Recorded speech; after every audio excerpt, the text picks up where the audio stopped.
You have heard that it was said to our ancestors, 'Do not murder.'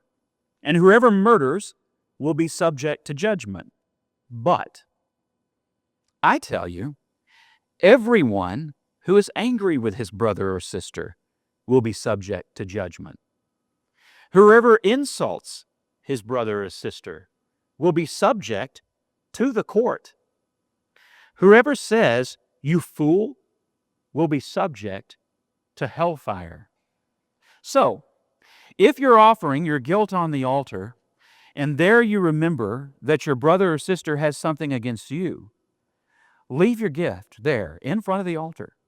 First, go and be reconciled with your brother or sister, and then come and offer your gift.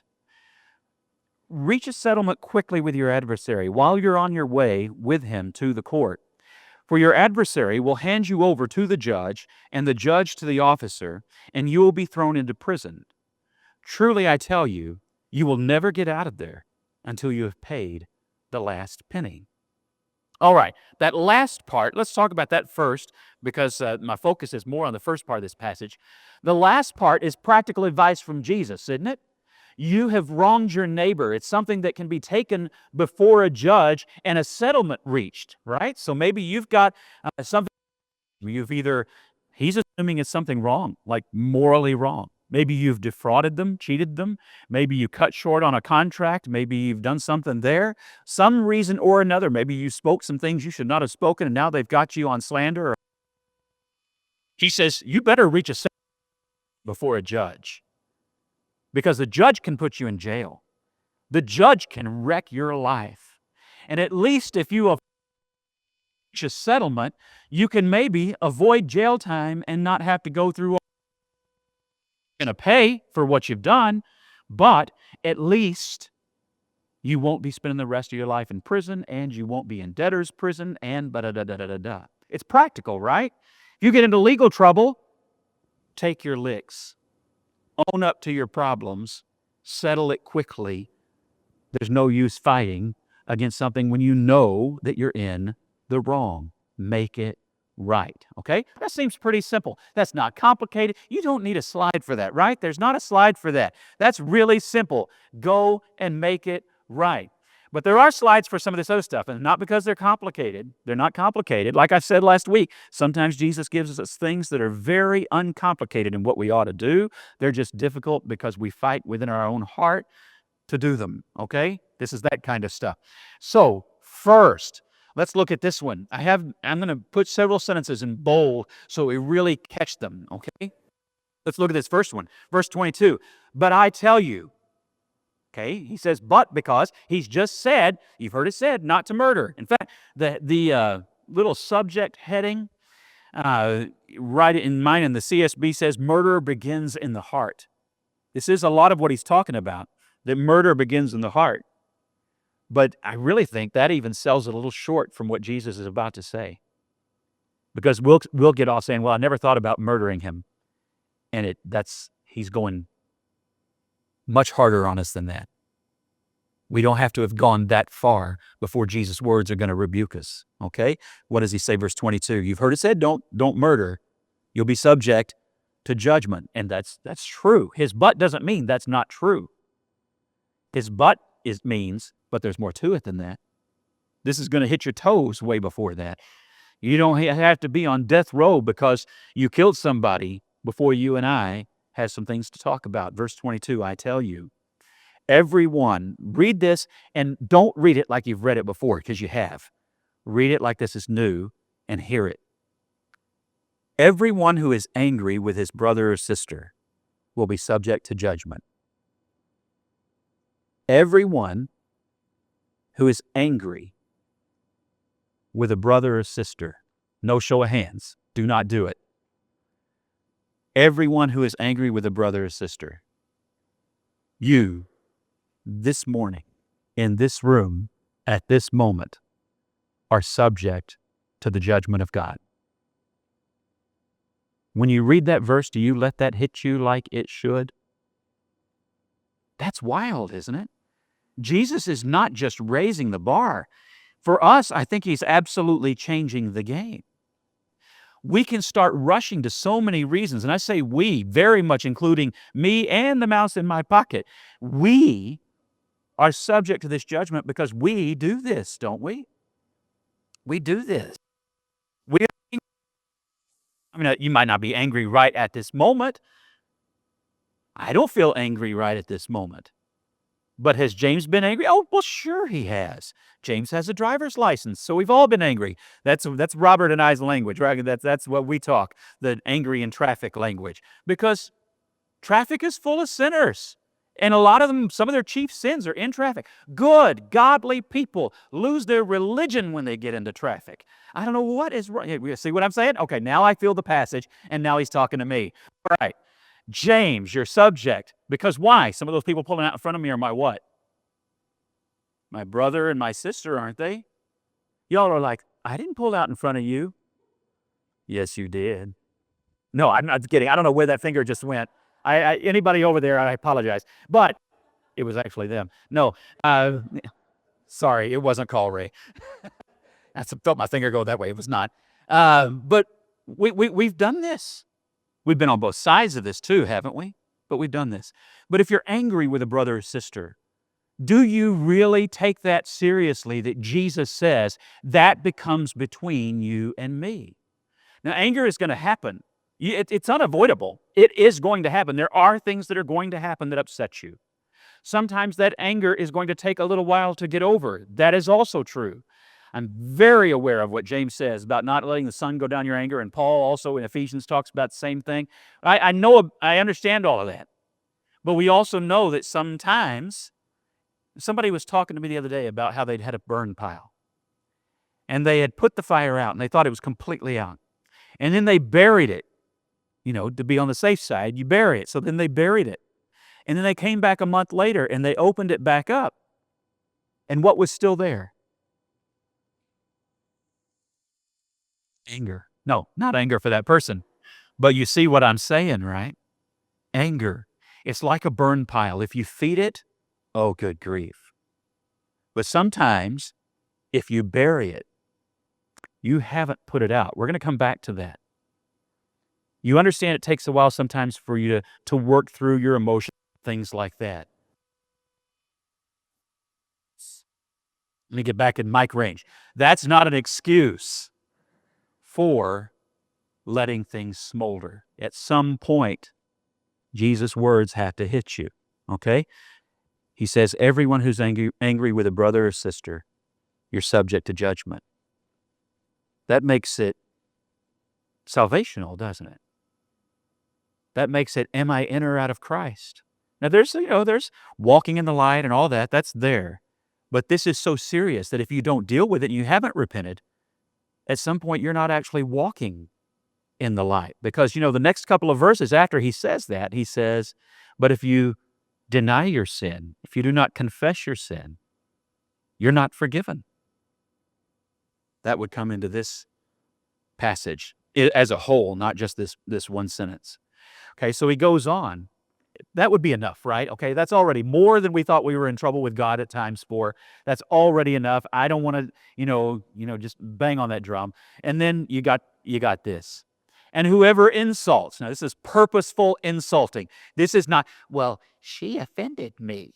This is not that, okay? They accidentally did something. They had no idea that you were sensitive in that area. This is not that. This is somebody who purposefully sets out to insult someone. They want to dig. They want to hurt. They want to belittle.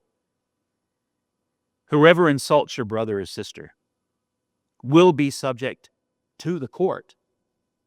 Slander and libel are legal issues. They get overlooked most of the time in our culture, not just because people are too soft on those crimes, but frankly because if you convicted every person who slanders and every person who commits libel in the United States today, who are you going to hire for guards? Who in the world is left? Good night. Social media alone would put 97% of our population in jail. Wouldn't it? It's that serious. And that's the thing. That's not even a joke. We would deserve it. And who says we deserve it? This is Jesus talking. Jesus says, you deserve to go to the courts when you talk about people that way and put them down. When you backbite and slander and commit libel and insult them. Well, I don't have to make any slides about, do we do this? We know we do this. And the court there he's talking about too, by the way, is the Sanhedrin. Jesus is actually saying to the crowd that day, you deserve to be dragged to court. You deserve to go before a judge. You deserve for the Sanhedrin to convict you when this is who you are and when this is what you do. Wow. Now, how would our world change if we took that seriously? How many fewer church splits would there be if we took that seriously? How many children would grow up with confidence if we took that seriously? How many teachers would be glad to show up tomorrow if parents took that seriously? If kids took that seriously? Wow. Whoever insults a brother or sister, subject to the court. And then this one, which immediately brings back, interestingly enough, the elementary schoolyard. That's kind of funny. I had not thought about how apropos that is for this particular verse, because the problem is that too often we have the emotional maturity of kids on a playground, don't we? And it takes me back to the 5th grade playground. In the 5th grade, I was at Fannin Elementary in San Angelo, Texas. My mom was one of the teachers at that elementary school. In fact, she was a 6th grade teacher. And one of my classmates was named Chris. I'm not going to say his last name because we're on the internet and I don't know where he is or who's listening. Some relative could be on there and go, Chris, you said that? Yeah, he did. So anyway, Chris was one of my best friends. Chris was an interesting guy. He was way too old for his age. He didn't have the obnoxiousness of this particular character, but he had the kind of knowledge of the character. If you took, this should hit a couple of generations. If you took MASH, okay, and the guy that was from Boston, the pretentious guy, what was his name? Charles, what was his last name? Winchester, that was it. Winchester. If you picture Winchester in the 5th grade, he looked kind of, but with hair, looked kind of like Winchester. He had that kind of an erudite air about, in the 5th grade, it was kind of weird. But he just knew like a lot of stuff. Very intelligent, incredibly intelligent guy. Loved things like Greek mythology and ninjas and ninja weapons. He brought a ninja star to school every single day. And do you know what never happened? A crime, and it was never seized. A ninja star.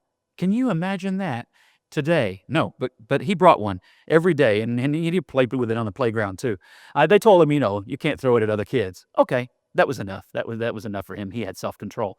But if you picture Winchester combined with, mostly Winchester, but with at least 25%, especially in the knowledge area, of Sheldon Cooper on The Big Bang Theory. Okay, just think about those two guys, if you know what I mean. But this is who he was. Knew Greek mythology like an encyclopedia. It was insane. This was him, okay? He had a grandmother who told him this verse. Now, you needed to understand that about his personality and character before you get to this. His grandmother had told him he needed to memorize this verse. Well, the reason he needed to memorize this verse is because he was very fond of saying, in a pretentious Winchestery sort of way, you fool. It was an odd thing for a 5th grader to say, but that's what he did. Okay, and he would say that until his grandmother made him memorize this verse. She's like, Chris, you're not supposed to be saying that. And so he's trying to stop saying, you fool. And he said, because otherwise I'm in the danger of hellfire. My grandmother said, I'm going to hell for saying that. And so he was working on it. It wasn't always successful, but he was working on it. He tried out several different words, which later you learn in theology class, that's actually part of the but I say to you. Don't just find a new word, okay? It's the heart we're talking about here, the attitude we're talking about here. But fool, for us, seems like a light word. So he had thought he wasn't using profanity, that he thought he was fine. Of course, that wasn't true, because Jesus tells us that it's really not the level of the word you're using. It's how you're using it. And so he went looking for a new word, but he never found one. It was with Chris that I had a discussion, by the way, one day about, it was the 80s, and in the 80s, the worst thing you could do to somebody was to flip them the bird, right? And so there were always kids on the playground who were in trouble for doing that. I won't name their names today. However, one of them did that to me one day, and being a good Church of Christ kid, I did not do that back. Okay? For one, I had heard already about this verse, and I had heard it goes more than just the words. Okay? Our Bible class teacher had taught us this goes into how you treat them, and there are other things you can't do, like you don't flip that back. Okay, so I'm not going to do that. So what did I do? I gave them the upside down flipped bird. Why did I do that? My reasoning was like Chris's. If that means go to, I'm in church, I would say it, but I don't know. Some of you could be easily offended, so I won't. Then surely pointing down would be the opposite. I'm just telling him I'm showing grace. I hope that you go to meet Jesus. And so I'm telling you, go to heaven. I said that out loud. Is that as geeky, nerdy as you can get or what? But that's, I was a Church Christ geek kid, okay? And so that's what I say. Go to heaven. That's what I said. Do you know, I don't think that counted. I am pretty sure that God understood what was going on in the emotions, right? Don't you think? Isn't that the point of all of this? Don't try to find ways out of legalistically changing your words. Let God change your heart. Let those things go. You may have to do some work to do that. You may have to sit down and talk to somebody. You may have to have somebody pray over you and pray with you. You may have to go make amends. You may have to go and rebuke somebody so they know that they need to make amends. Are any of those things easy? No. Do most of us not like conflict? Yeah, most of us hate conflict. But here's the thing. If you hate conflict to the point that you refuse to make things right, then what you actually hate is peacemaking, not conflict. And God's disciples are not called to avoid peacemaking. We are called to be the ambassadors and the instigators of peacemaking. At some point, you have to realize it's not about avoiding conflict. It's about embracing the peacemaking mission of God. And that becomes important if you want to have any healthy relationships in your life. Let's look at what Jesus says here. A couple of little things. One, I've got this quote from N.T. Wright. He says, in this section on the Sermon on the Mount, and shows how they provide a blueprint for a way of being fully, genuinely, gloriously human. Now, when we say human, we often use that word in the negative. Only human. Well, humans. I use that word that way all the time myself. And we're talking about our fallenness and our brokenness and our selfishness and our egotism. But we're not talking about it in the way that he's talking about it. He's talking about humanity as intended by God's design. He's talking about being human, about using the phrase, well, I'm only human, in a positive sense. Well, I'm only what God designed me to be. Not as an excuse. You will hear people say, well, I'm just what God made me to be. So if to you, God made me a jerk, which is always a lie, by the way, because God did not make you disobedient to himself. We use it that way. He's using it this way. God has designed you to be something better, more whole, more loving, and more kind. And so that's what it really means to be human. So instead of using our humanity as an excuse or a roadblock to righteousness, we should embrace humanity as, but what does God define humanity as? Love, peace, those fruit designations of the Spirit. That's what he designed humanity to be. So embrace the godly form of humanity and work that into your relationships like you work good yeast into dough. Every time you decide, this is further down in his commentary, every time you decide to let your anger smolder inside you, he's not talking about it being wrong the initial this upset me. He's talking about when you let it become a cancer, when you let it smolder, when you've buried those coals hot and they're still burning secretly down inside. Every time you let your anger smolder inside you, you are becoming a little less than fully human. Human as God intended you to be. You give up part of your Christ-likeness. You give up part of the Spirit's influence. You give up your potential in Christ, your humanity. You are deciding to belittle yourself. Isn't that funny? Because Satan tells us that lie in the exact opposite form, doesn't he? I am angry and I'm going to hold on to this because, and we get bigger while we say it. We think we're emboldening ourselves. We think we're standing up for ourselves. And yet, he says, actually, no.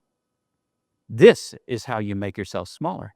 This is how you become less like Jesus. This is how you become less human and more animal-like.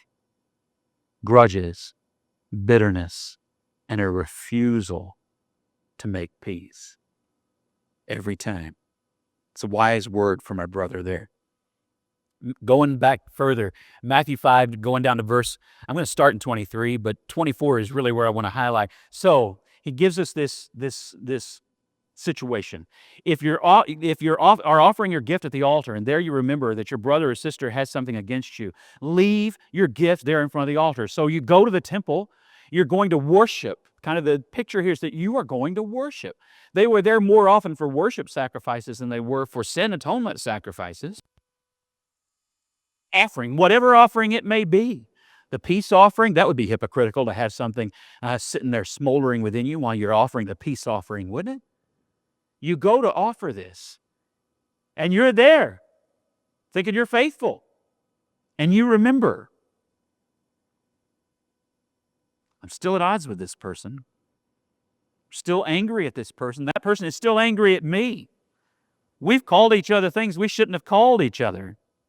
And he says you remember that they have something against you, and you have to come to the realization too, and it's my fault. I did that. I started that. What do? How important is it to God that you make peace? You shut the service down and go make it right. Have you ever seen that happen? I actually have one time where we had to pause having our Sunday morning worship service because two of the leaders in the church, this was in Russia, two of the leaders in the church, you know it wasn't Putin, right? Because he won't sit down, stopped the worship service and went to the side. They went privately to make things right because they both had such a role in the service that day. They did not believe it would be right for them to get up and pretend that there was a peace that there really wasn't. That's a good maturity, isn't it? Good for those brothers. How seldom that is done. But that's what they did. They obeyed Jesus. So if you're there and you realize, man, I need to make this right, you make it a priority. And you go and you leave your gift because you say, God wanted this gift. I can't do that right now because I've got to please God. Nothing pleases God more than when he sees his brothers and sisters live in unity and live in harmony and make peace and love one another. So leave your gift there. It's that important. Leave your gift there in front of the altar. Go be reconciled with your brother and sister. Yeah, then come back and we'll all worship with a much clearer heart and with a much clearer spirit and with more to be thankful for. Come back and do it then. So here's what I want to do fast is just some principles. I'm not going to give you step by step, okay? I'm not going to give you a do this, do this, do this. I want to go more fundamental than that. What attitude do we have to have? And this is all gleaned from what Jesus has just said. And the first is you're going to have to humble yourself. Is that on? Okay. Humble yourself. Because if you're at this end of the stick, you're having to go to somebody and say, listen, I know I didn't do that right. Is that ever easy? No. No. Is that pleasant? No. Are we only called to the easy and pleasant? We're actually very seldom called to the easy and pleasant. Go do it. It takes humility. Humble yourself, but value the humility it takes. Now, Scripture in the big picture calls on both sides to go, okay? In Galatians chapter 6, it tells us, if you know somebody is caught up in a sin, and maybe that sin's even against you, go and deal with it in private, gently, and go deal with it. In Matthew 18, somebody has sinned against you, go and talk to them. Okay? So you have to do that at some point. Okay? At some point, one or the other is going to be the person to go first. Assume it's you.